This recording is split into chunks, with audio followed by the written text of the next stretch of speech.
જામનગરમાં ગોપાલ ઇટાલિયા પર જૂતું ફેંકવા મામલે કોંગ્રેસે પોતાનો હાથ ન હોવાનો બચાવ કર્યો। કોંગ્રેસ શહેર પ્રમુખ દિગુબા જાડેજાએ પ્રતિક્રિયા આપી।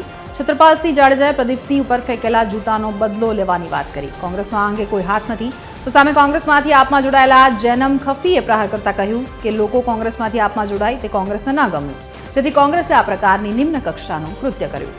આમ આ રીતે આક્ષેપ અને પ્રત્યાક્ષેપનો ગરમાવો છે તે હાલ જોવા મળી રહ્યો છે। મહત્વપૂર્ણ છે કે ગોપાલ ઇટાલિયા પર તેમની એક સભામાં જૂતું ફેંકવામાં આવ્યું હતું।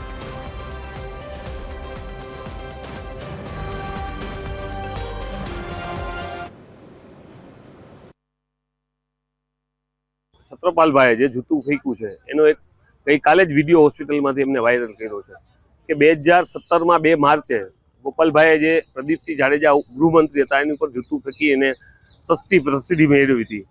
અને આ બાજુ રાજપૂત સમાજના ઘણી સંસ્થાઓ સાથે આ છત્રપાલભાઈ જોડાયેલા છે, ત્યારે એની લાગણી દુભાણી હતી અને ક્યાંક ને ક્યાંક એ અંદરની જે લાગણી દુભાયેલી હતી એને કાલે આક્રોશમાં એને આ જૂતું ફેંક્યું છે। આમાં કોઈ કોંગ્રેસ પરિવાર કે કોંગ્રેસના હોદ્દેદાર તરીકે પણ ક્યાંય નથી।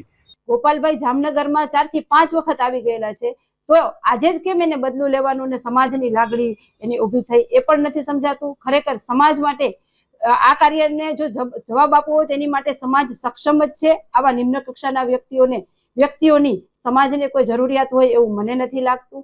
અને ગઈકાલનું જે વાતાવરણ ઊભું થયું એ કોંગ્રેસ પક્ષને હજમ ન થયું, કેમ કે અમે કોંગ્રેસ પક્ષને છોડીને આમ આદમી પાર્ટીમાં જોડાણા, તેના માટે થઈને કોંગ્રેસ પક્ષ જામનગર કોંગ્રેસ દ્વારા આ નિમ્ન કક્ષાનું રાજકારણ કરવામાં આવ્યું તેવું મને ચોખ્ખું લાગી રહ્યું છે।